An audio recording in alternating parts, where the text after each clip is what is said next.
Mic check 1 2 1 2. Mic check 1 2 1 2. Welcome everybody to the Flash by Night channel once again. I am TJ, aka Flash by Night, and I wanted to try something out tonight. I wanted to go ahead and try and do it live. Um, if no one catches it live, that's probably my fault. Um, I started really late. I've been kicking the can around in this idea and trying to figure out whether I want to do it or whether or not um, I want to try and go down this road. So I'm going to try a new show. We're going to do it live this time. I'm not sure if it's going to always be live, but I'm going to call it the wrap up, where I basically wrap up all of the television shows, well, comic book television shows and movies and or movies that I see during the week. I really do enjoy comic book movies and comic book shows. They're kind of what got me into comic books in general. And so I give them my time, I give them my enjoyment. Um, I'm not any kind of professional movie or TV critic. Um, So there's not going to be a lot of that coming from me. I'm just going to tell you what I enjoy, what I happen to not enjoy, which isn't a lot.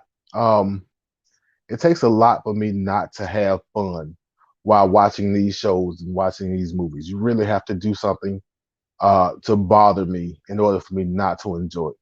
So what we're going to do is we're going to cover three shows today, basically. I want to touch on episodes 1 through 3 of Black Lightning, um, episode 1 of Superman and Lois, and of course, everybody's favorite, episode 8 of WandaVision. But before we do that, I got a few books I want to show off. I know that's not the topic of the day. I know that's not the reason for the live stream, but I probably won't get to show these off any other time. So we're going to do that now. And the first two books I have to show off are two books I didn't get immediately on New Comic Book Day, but they are Abbott 1973, issue 1,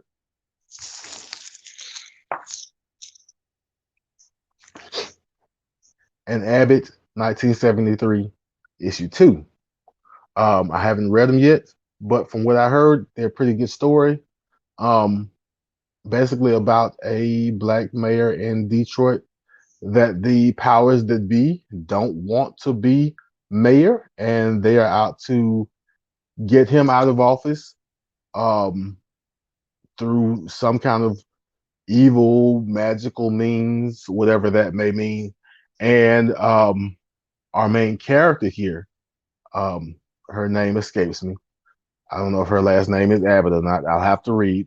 But apparently, she is a journalist, and she will be going down the road to helping our mayor stay in office. Um, Next book I got is nothing fancy. I just like the cover of this JSA 80 with Jakeem Thunder on the cover.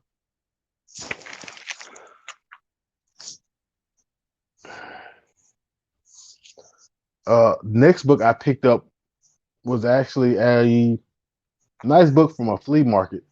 It is All New Captain America, I believe, issue number 4. Yeah. Um, with this kind of 80s, maybe early 90s, Sam Wilson with the boombox, and where is it? You can see the Falcons on his boombox. I don't think that's the Atlanta Falcons, but yeah. So I picked this up. Nice, cool cover.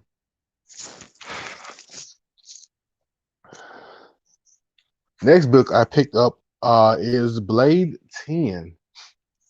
But the funny thing is, I'm really enjoying the Black Suit Spider-Man and also the Blade Punisher matchup, and I'm not sure if this is Disney's mouse or if that's a random mouse on Blade's makeshift Punisher shirt. But that's a cool little cover. Next, I have New Avengers Transformers issue number 2. I have issue number 1. I read it. It was so. I wasn't gonna chase down issues 2 through 4. I think it's a 4-part series, but it fell into my lap, and so I picked it up. And then the last 2 books are the books I really want to show off. I just got them today, and they are the Kale. I think it's Kale New. I have to look up the pronunciation. But Kale New variant of Miles Morales Spider-Man. I'm trying to get this layer out of here. 23, and also the Virgin variant of the same. Nice looking covers.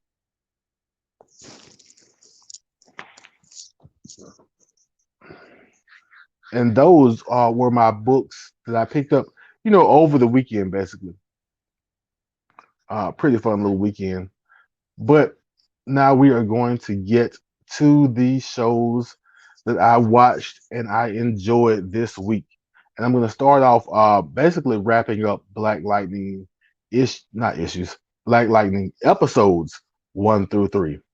And Black Lightning this season, we are coming out of the Markovian War and the Freeland occupation. And so things are really, really different in Freeland. And what this show really, really reminds me of, at least right now, is this book here. I don't know if anybody's checked out the other history of the DC universe. This is issue number 2. I'm sorry, this is issue number 1. And it really gives us a hard look at Black Lightning and his life, both as Black Lightning and Jefferson Pierce. And the reason I say that, oh, I almost knocked my camera over. So the reason I say that is because the other history of the DC universe does not sugarcoat his life. He has a complicated life, complicated family.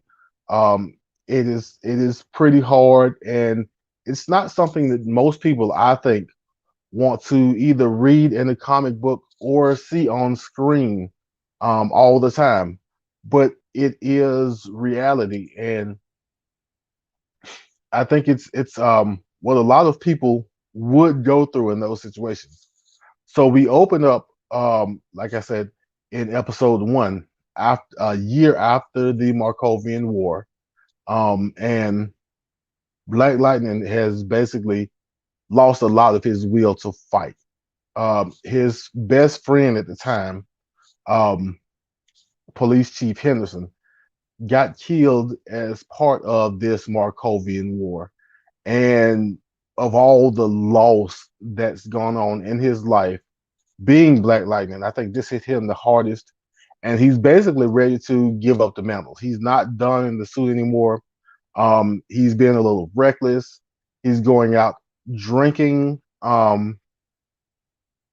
He's kind of cut off from his family. He and Lynn aren't doing well as a couple. He is basically ignoring his 2 girls when it comes to the superhero aspect of life, because they still want to go out and be heroes. They still want to go out and help clean the streets of Freeland. But that's not his path right now. He doesn't want to be Black Lightning. He doesn't want to engage in it. He's kind of a recluse, as it were. So he's in a really bad way. But his daughters aren't too far behind him. Um, if you recall, Grace Choi, who is not an Amazon here, she's kind of a shapeshifter, but she is a Nissa Jefferson's older daughter's fiance. But she has been in a coma basically this whole year since the Markovian War.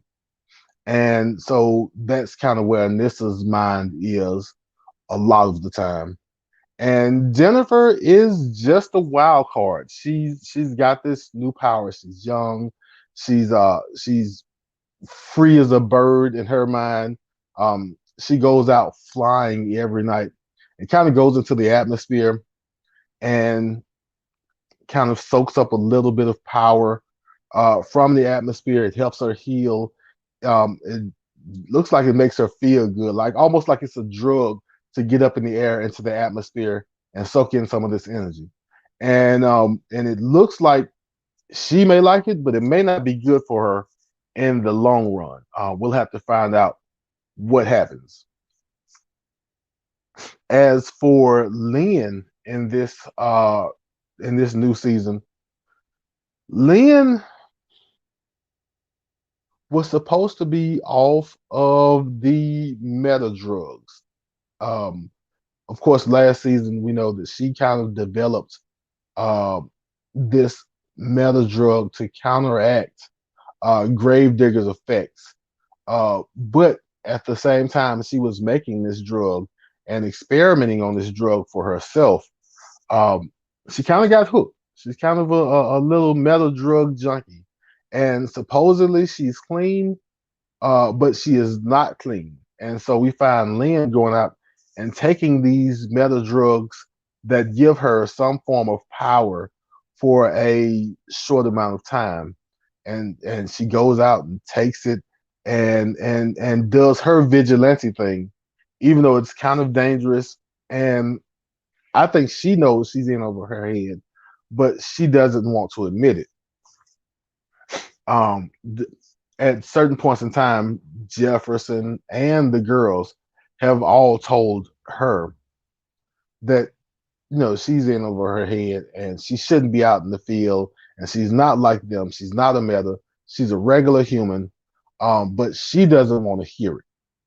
She wants to go out and do her thing and flex her muscles, and it's not flying with the family. And we'll find out that it can get her in trouble. It can get her hurt, and everybody's concerned, but she's put off because she thinks that they think less of her because they don't want her in the field. And that's kind of what's going on. Oh, and you have Tobias Whale, who is not dead like they think, and he's coming back to be a hero for Freeland. He's coming back to spend his money to help rebuild hospitals and schools in Freeland. He's spending his money to help take on some of the gangs in Freeland, including I think it's Cobras, and of course the 100, which is still run by Lala, the best character on Black Lightning. It's my favorite. I'm sorry. Um, I don't know where he gets this like super old school dress from, but Lala looks like he should be like in a 70s show, but he is here and he is doing this thing and you can't tell him anything. So that's my guy. Anyway, on top of that, you've got the new chief of police, um, Chief Lopez. I almost lost her name. Chief Lopez is coming here. Ah, ahoy, Captain. So Chief Lopez has shown up, and she is totally anti-meta. She thinks that metas are the reason why A, Chief Henderson got killed, and B, why Freeland was occupied and Markovia even came into the picture. And she wants to start a sort of meta-human registration and tracking in Freeland. For those of you familiar with Civil War, you know what that means. But that's what she is on. And if you have ever watched The Best Man, When you watch the show, you will know why I don't trust Chief Lopez any farther than I can throw her or my car. But that's kind of where Black Lightning is. The family is, well, at least Jeff and Lynn are in therapy. The family is kind of fractured. The city is coming after Meadows, and Tobias right now is a hero. Oh, and Jeff is on the loose now, not as Black Lightning, but as Jefferson Pierce, um, kind of defending people and attacking perpetrators of crime, which is really bothering Gamby and really bothering the rest of the family. But Jefferson does not want to be Black Lightning. I don't know how he's going to manage, but I'm sure he'll change his mind pretty soon. But that's kind of my wrap up of the first 3 episodes of Black Lightning. Next on my list is Superman and Lois. Um, episode 1 was pretty good. Um, I had some high expectations for the show, and I think it even beat my expectations. Um, truth be told, I'm not a big Superman guy.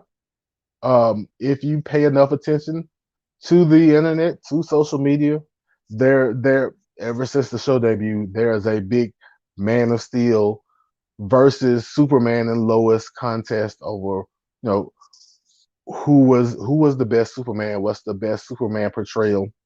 Um, and I liked elements of Man of Steel and of Snyder's telling of Superman. But Superman and Lois was great to me. I loved what the show did. I loved that the show presented all of these problems for Clark, all of these family issues, kind of challenged him in a way that we don't see often. Most of us watch Superman and we're waiting for some kind of supervillain. We're waiting for Lex Luthor's, and we're waiting for Brainiacs and all of the other. Oh, who is the best Flash to me? The best Flash. Oh, the fastest Flash is Wally West. The best Flash to me is still Barry. Um, and that's just my opinion. I'm pretty sure I get some pushback, but because I've been reading mostly Barry and most of my reading has come from Rebirth, um, Barry is just really close to me, and I'm not sure. And I would love for a Wally West fan to let me know if I'm incorrect. But I'm not sure if Wally West has had his Crisis on Infinite Earths issue 8 moment, um, where he basically dies for the multiverse or goes into the Speed Force. Yo, you're Barry Captain. That is great. That is great. So, who would be your Reverse Flash if you're Barry? But yeah, so episode 1 of Superman and Lois presented Superman with problems that we don't normally see. That's basically his home life suffering because he is busy being Superman. He has 2 sons, Jonathan, who a lot of us know about, but also there's a Jordan, and I'm not sure where the idea for Jordan comes from, but I love the fact that Jordan exists. Um,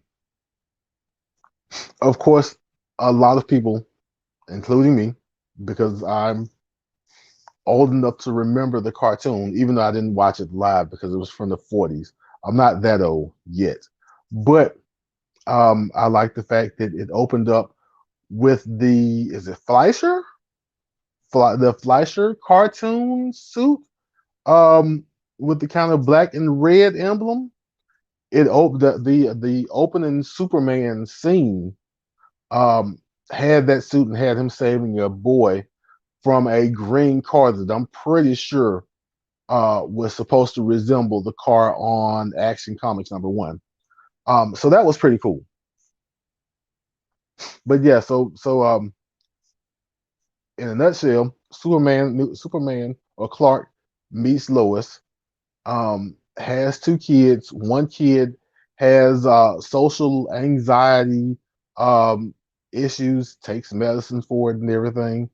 And the other kid is kind of I don't know how popular he is in school, but he is a star athlete, and I'm pretty sure that kind of affects the way that Jordan sees himself, because Jordan's the one with social anxiety issues, and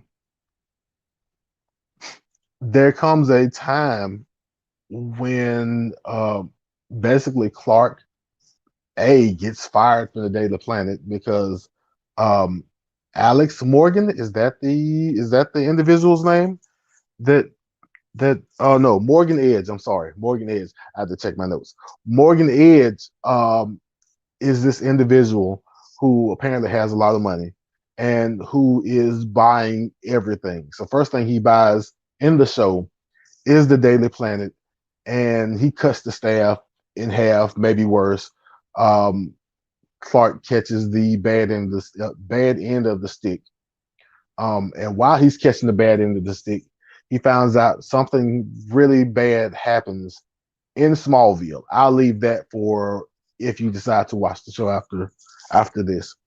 But something really bad happens in Smallville, and so Clark goes there. Eventually, the family goes there, and an accident happens where Jordan and John should have gotten hurt, maybe killed, but both of them kind of just came away with a couple of scratches and a headache, and that's when they find out that something is strange about them. Jordan's really curious because someone has teenagers that he hasn't told he is Superman, um, to the chagrin of Lois already, but that doesn't make it any better. And eventually he has to tell them that he is Superman and he's been hiding this from them all of this time, to keep them safe, to keep his secret safe and everything. And it doesn't make things better.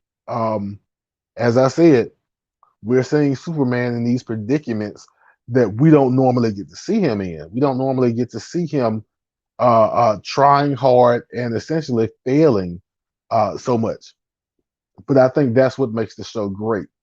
Um, I like I like adversity. I like real life problems in my comics and my shows.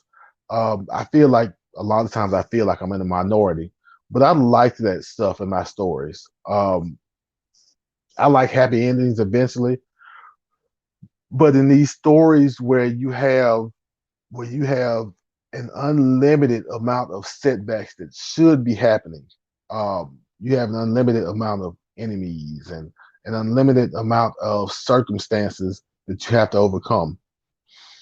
I like the fact that they're showing where heroes kind of bump their head and have to learn and have to recover.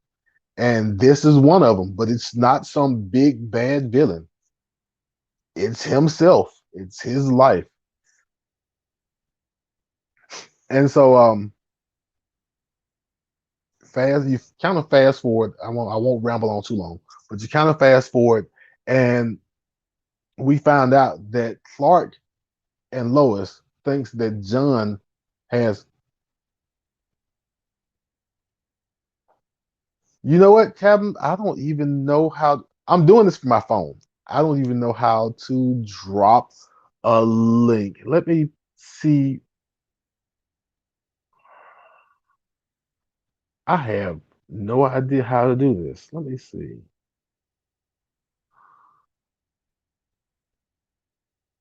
What is that? Invited guests to see how layout is unique. Oh, can I invite?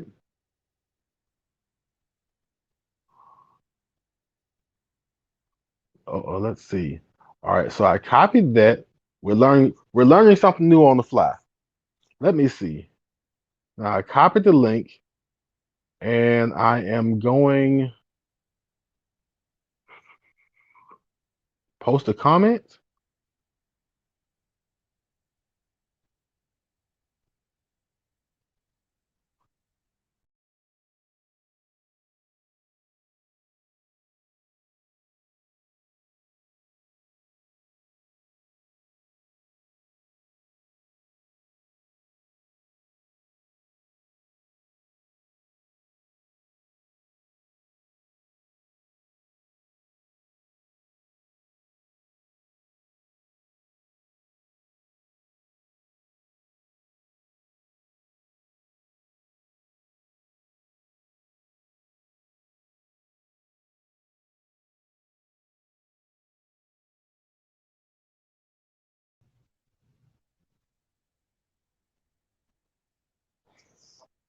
Okay, I'm back.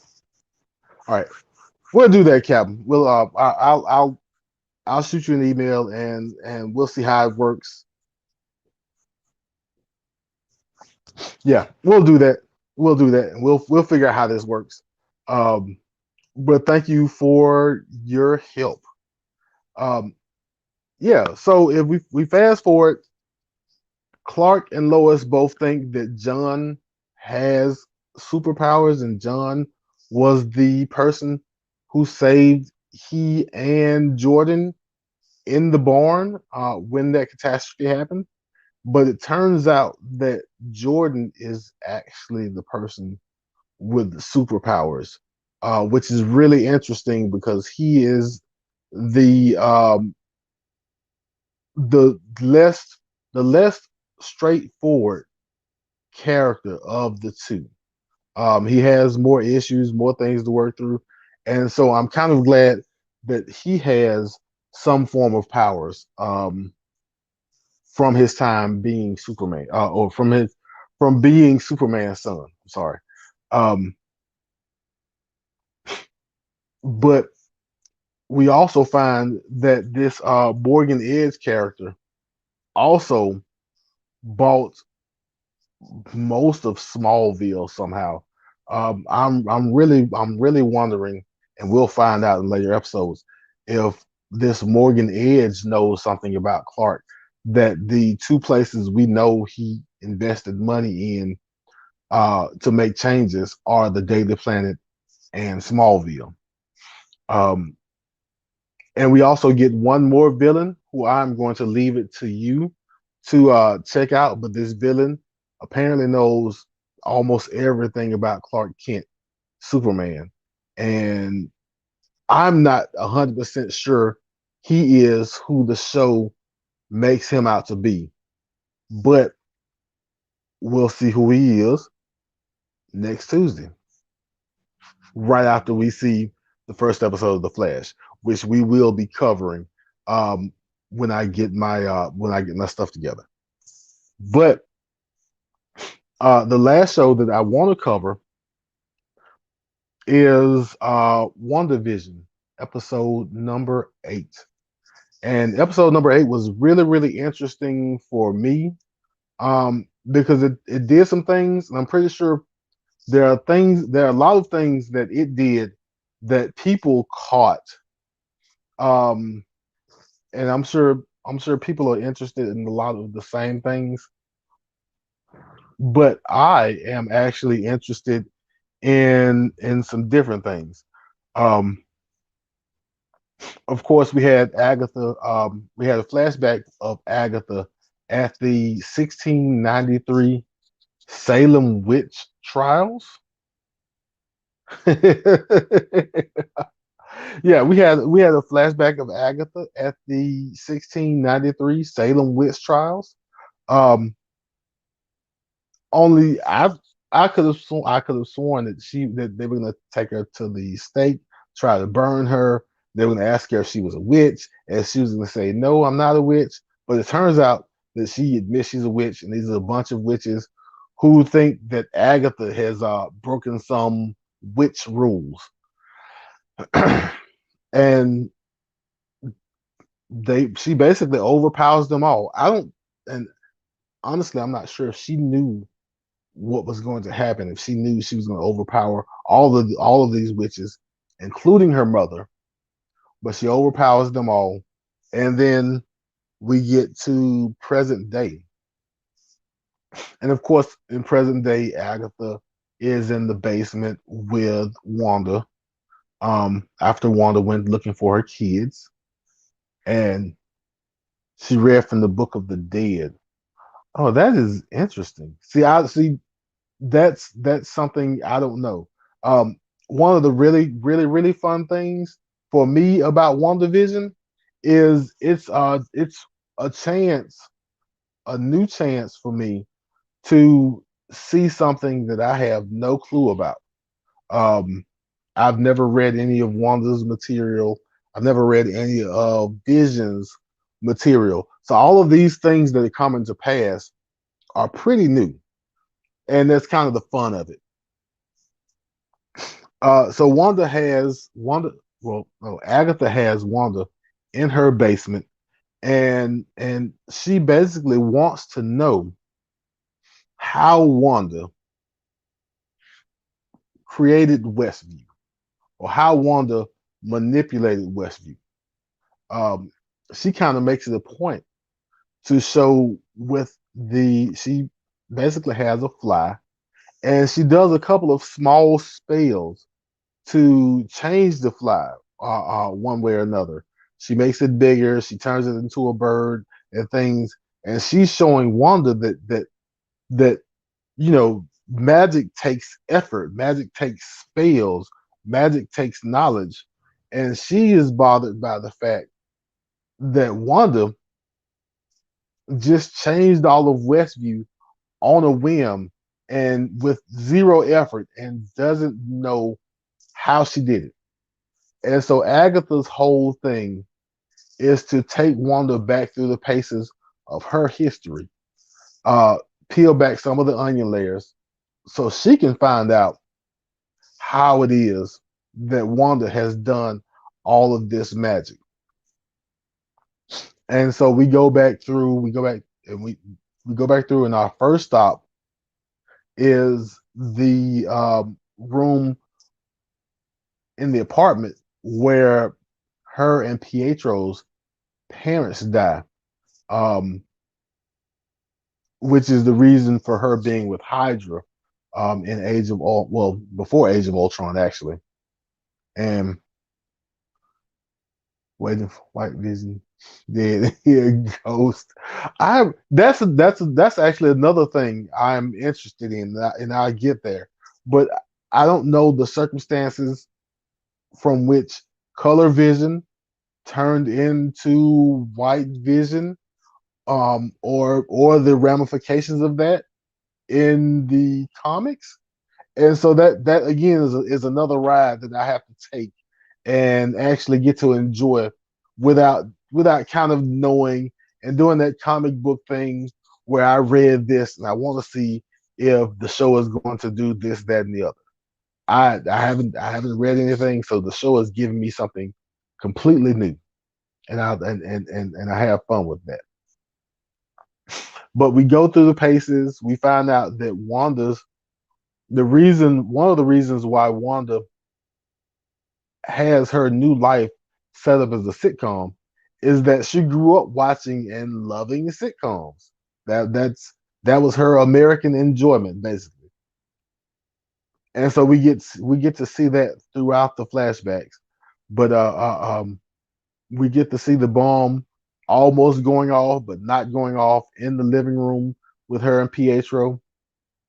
There's a question as to whether or not the bomb was defective, or whether her as a young witch, quote unquote, um, used a probability spell to stop the bomb from going off. Um, But that's kind of what Agatha is after. She's after knowledge about Wanda's powers. And so then she fast forwards again and takes us on a ride to Wanda's time in in Hydra, basically, where we see Wanda basically in a room with Loki's staff that of course has the Mind Stone. And it looks like she peels the layers of the Mind Stone off of out of the staff and kind of absorbs some of the Mind Stone's powers. But then when you look at it on the security monitor, she's just in the room standing, and then she's passed out. That's it. Um, Leaves the security guys baffled. Kind of leaves me baffled. But again, Agatha wonders what's going on. I'm wondering what's going on. Um, because I want to stop here and point out a question I've always had about Wanda and Pietro and this Mind Stone, which this is kind of answering my question. Um, because I think the Mind Stone may have helped Wanda, but I don't think Wanda's powers ever came from the Mind Stone. Because if Wanda's powers came from the Mind Stone, how is Pietro super fast? I don't think super speed comes from the Mind Stone. Um, so I mean, of course, all the comic book readers know she's a mutant. We assume, but that was kind of a thing that stuck out to me is that I don't think that the Mind Stone actually created Wanda. It may have helped, but I don't think it created her. I think it may have opened her mind up to what she can do, but I don't think it created Wanda. But we kind of fast forward through and we go through her time as a prisoner on Sokovia. We go to the compound where she first joins the Avengers, kind of after Age of Ultron, and Vision is kind of trying to help her with her grief over Pietro, and it's just this long. I won't say long because it was good, but it's this scene by scene with Agatha peeling back more layers of Wanda's trauma and what she's been through and how we got here. And then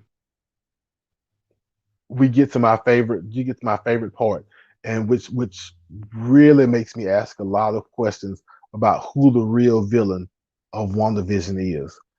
Because I don't think that it's who everybody else thinks. After the snap, after everybody comes back, after Endgame is over, Wanda wants Vision's body, um, so she can bury him. But this organization called Sword, which Sword is how in 5 years Sword is worse than Shield. How? Shield at least had Hydra inside of it the whole time, but Sword is worse than Shield in 5 years. But I digress. Wanda goes to Sword. The rabbit was crazy. No, Agatha was crazy for talking to the rabbit. The rabbit was just there. Now, I really like to know if the rabbit is somebody or someone or something we should pay attention to, or if it's just a rabbit. But yeah. So Wanda goes to Sword, and she wants Vision's body, and director Hayward just lets her in. He shows her everything. He shows her Vision, shows her the Sword scientist, kind of taking Vision apart, of course, which further traumatizes Wanda. And Hayward says something real interesting, and and really made me think. Hayward mentioned Wanda coming to Sword with the ability to bring Vision back from the dead. This is before Westview. This is before the Hex. This is before any of this. Who told Hayward, and unless I missed something in the movies, who told Hayward that Wanda could bring Vision back? What does Hayward know that I don't know about Wanda?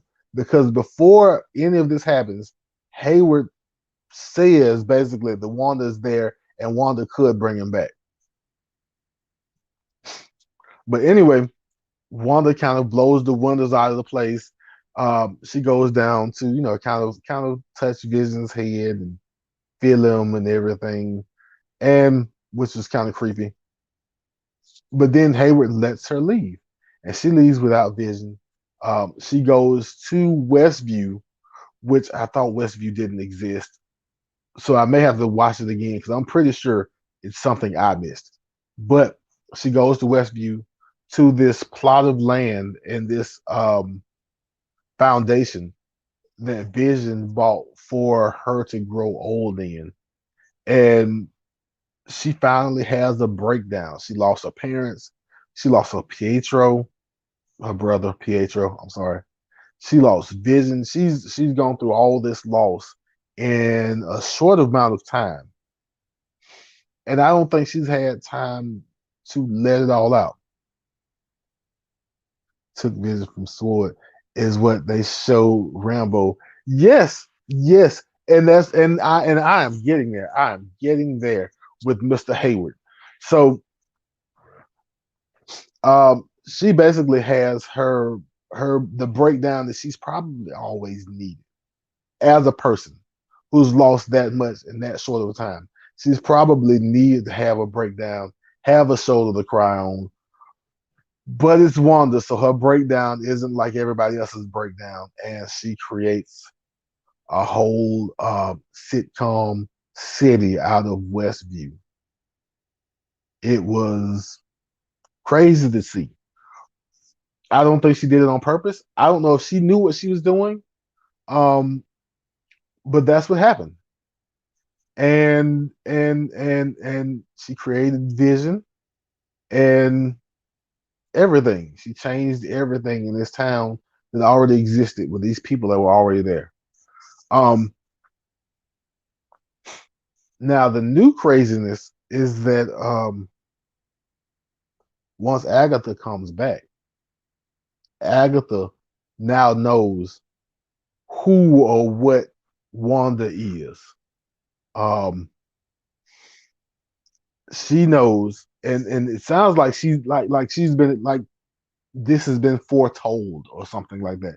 Like the witches of history, the witches of yesteryear or yester century, I guess you could say. Sounds like the witches knew of the coming of Wanda, and she says that you spontaneously created this world, and that's chaos magic, which makes you. I thought she said makes you the Scarlet Witch. Someone told me that she said makes you a Scarlet Witch, and I'm not sure. I've got to go back and rewatch it, rewatch it. I've already watched it like 3 times, but I've got to go back and rewatch it to see if she said a Scarlet Witch or the Scarlet Witch. But either way, Agatha knows that there's a history and I guess legend or myth that said she was coming. And that's where they leave us off at until the mid-credit scene, where in my opinion, my personal opinion, at least for the time being, we find out who the villain is. We find out that no, that well, we see Wanda leave Sword without Vision, but we see where Vision really is.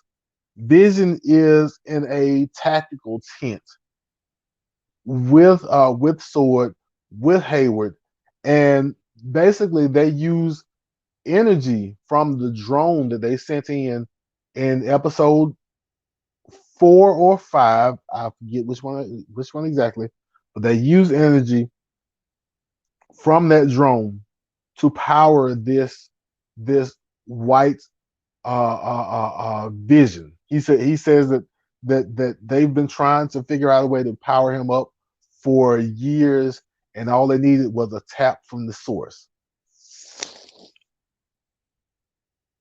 Hayward, right now, Hayward is actually my villain. Hayward is kind of driving me crazy. You got to keep an eye on him. Now I kind of hesitate to come down too hard on Hayward because knowing these shows and these movies, he's probably doing it because he knows of some oncoming threat. He knows that they may need the vision for the future of Sword, or he might just want weapons. That's kind of how the Avengers started. Phase two was to make weapons, as Iron Man and Banner would say.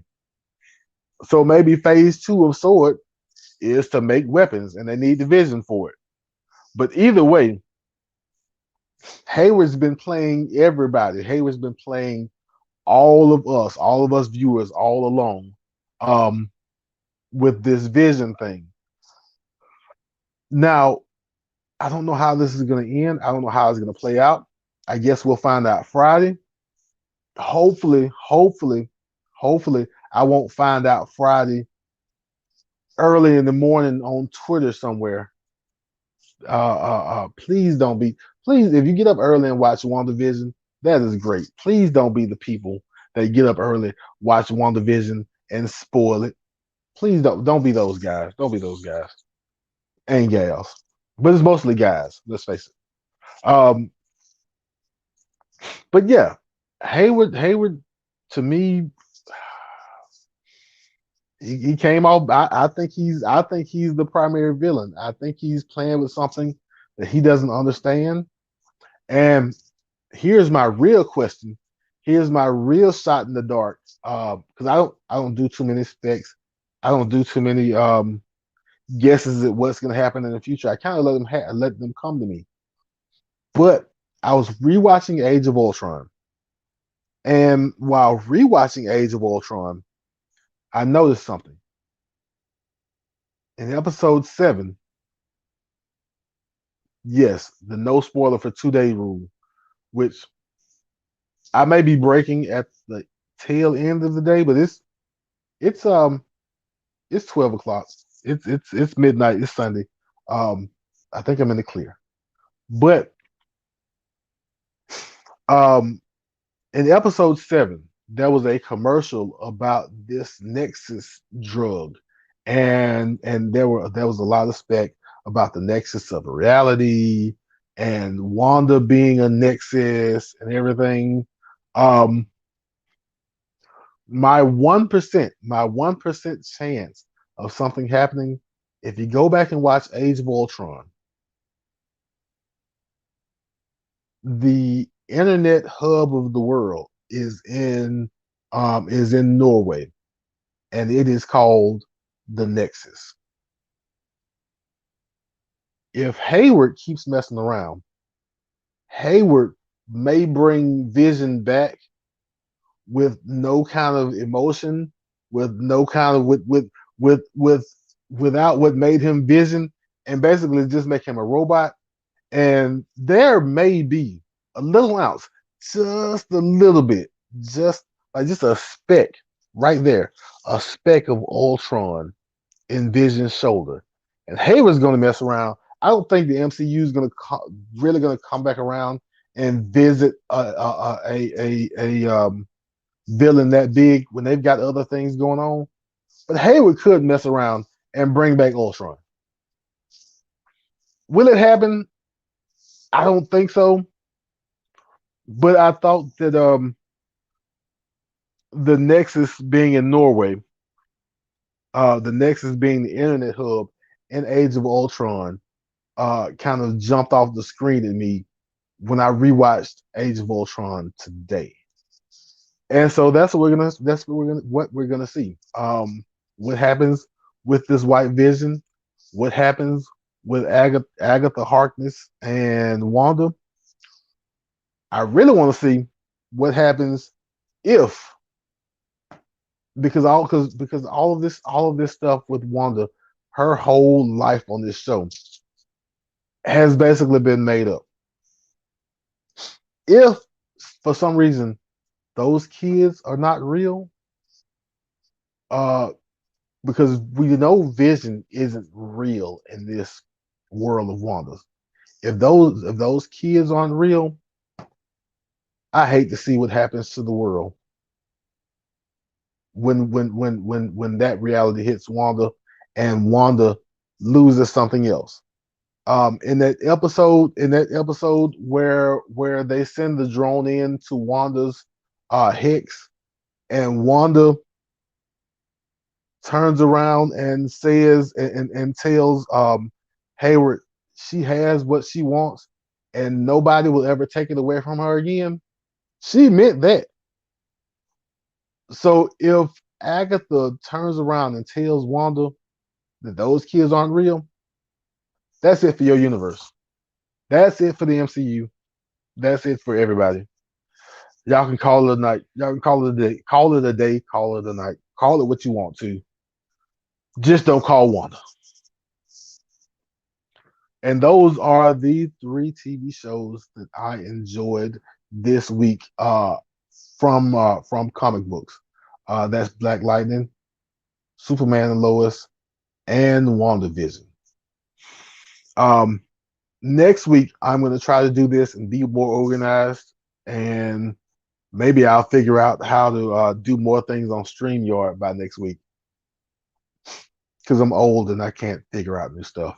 But next week I want to add the Flash episode 1 to my video.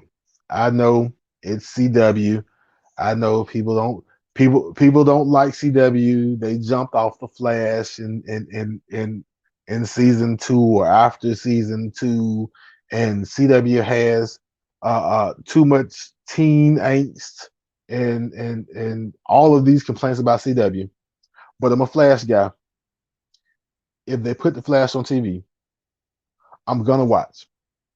I enjoy it, and I'm going to bring you my thoughts on it. And we'll see where it goes. I may okay. I was gonna say I may go back and watch Batwoman. That's a long haul. We'll see how that works. She kind of rubbed me wrong first. The show kind of rubbed me wrong the first episode, and I'm pretty sure it'll get better throughout the season. But I'm not in a rush to get back to it. But that was my wrap up of my 3 shows.